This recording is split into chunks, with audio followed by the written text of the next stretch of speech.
Good morning, everyone.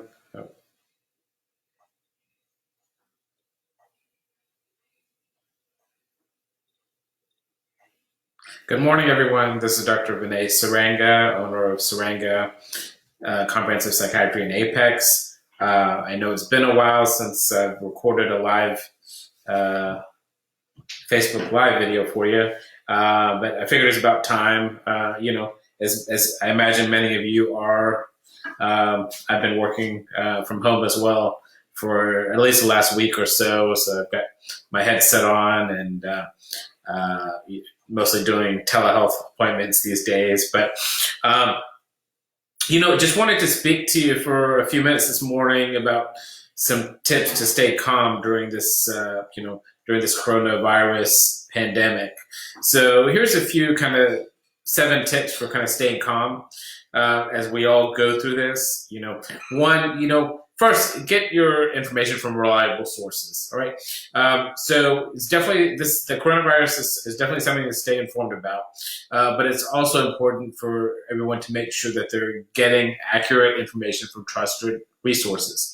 So you can't always trust what neighbors and social media are saying, although they may be well-intentioned, it may not be accurate. So follow the advice and listen to the Centers for Disease Control and Prevention, the CDC, and physicians. All right. Secondly, put it in perspective. All right.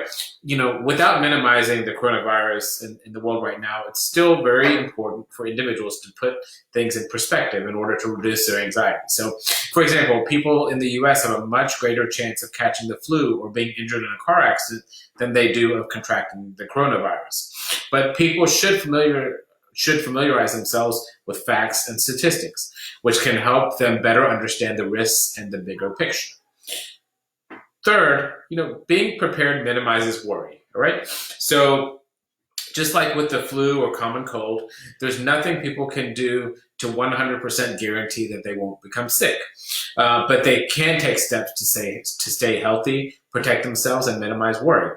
So to stay healthy, people should wash their hands with soap and hot water throughout the day, limit contact with anyone who's currently sick, avoid putting their hands in their mouths and touching their faces, getting plenty of rest, and eat a healthy diet and drink plenty of water. Fourth, focus more on the things around you. All right. Everyone should stay informed and know the latest events with the coronavirus. But perhaps one of the best things people can do for their own mental health and well-being is to stay more focused on the world around them. Sitting in front of TV to track where the virus is and how many people are currently infected isn't really doing anyone any good and will lead to more and excessive worry. So people should stay involved in their work, their family and friends, and their personal hobbies and interests. And also keep in mind to please remember to unplug yourself from social media, periodically throughout the day or even most of the day if you can, and maybe just reserve morning or evening to see the news or look at social media, because the constant looking at social media can just worsen anxiety. Fifth, keep your young children calm. All right, it's easy for young kids to get easily frightened if they catch news about the coronavirus. So if this happens, it's important not to lie about it and say and don't just say that it's nothing, because parents should maintain their kids' trust, and kids will more than likely continue to hear about it at school or from friends. So let them know that it is a real thing, but always keep the conversation positive in tone and reinforce that they are generally very safe.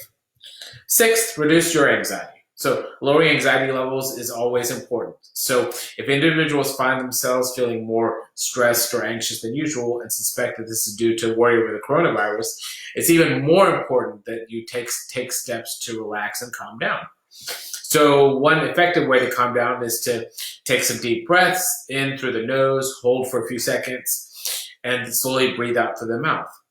Another method is muscle relaxation exercises, which is where a person basically tenses each muscle group for a few seconds and then releases the tension.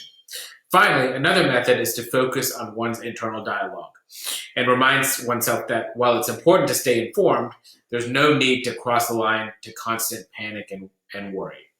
Um, Seventh, get professional help if you need it.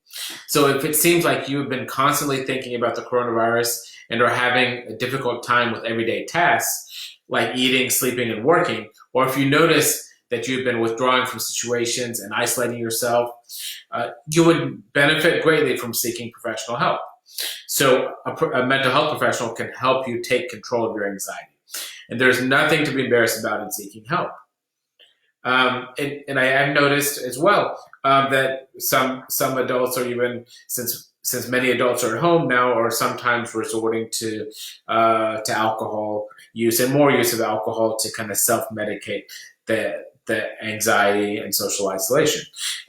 So rather than resorting to the negative coping strategy of drinking alcohol, I would suggest maybe setting up a virtual meeting with your friends, family, loved ones, maybe setting up a virtual meeting with your coworkers and colleagues, just to have that sense of connection with people.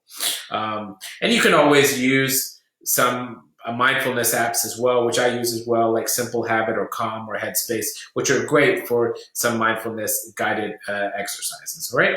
So, and also keep in mind to go outside and get some fresh air, at least I would recommend twice a day, first thing in the morning and in the evening as well, just to get out and get some fresh air and get some exercise, which is important as well. All right. So 7 quick tips for staying calm during this coronavirus pandemic. 1, get your information from reliable sources. 2, put it in perspective. 3, being prepared minimizes worry. 4, focus more on the things around you.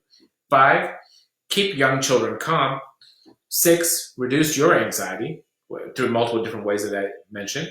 7, get professional help if you need it. All right.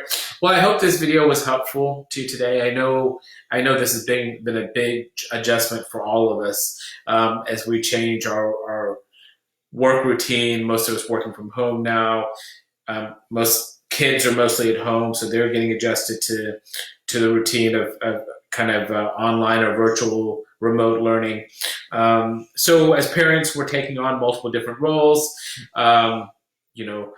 working from home, kind of a homeschool teacher, making the kids are taken care of, making sure there's a routine. So it's a big adjustment for all of us, and just keep in mind that we're all going through it. And it is a challenge, and it's a big adjustment for all of us, including my family as well. So you're not alone. And I know we're all just doing the best we can to get through this. Keep in mind, it's not going to last forever, all right? We don't know exactly how long this is going to go on, but it's not going to be forever. And at some point, this will get better, and we will go back to our regular life and our regular schedule, all right? Stay safe and healthy, and be well. Thank you for listening to the video today. I hope this was helpful. Bye.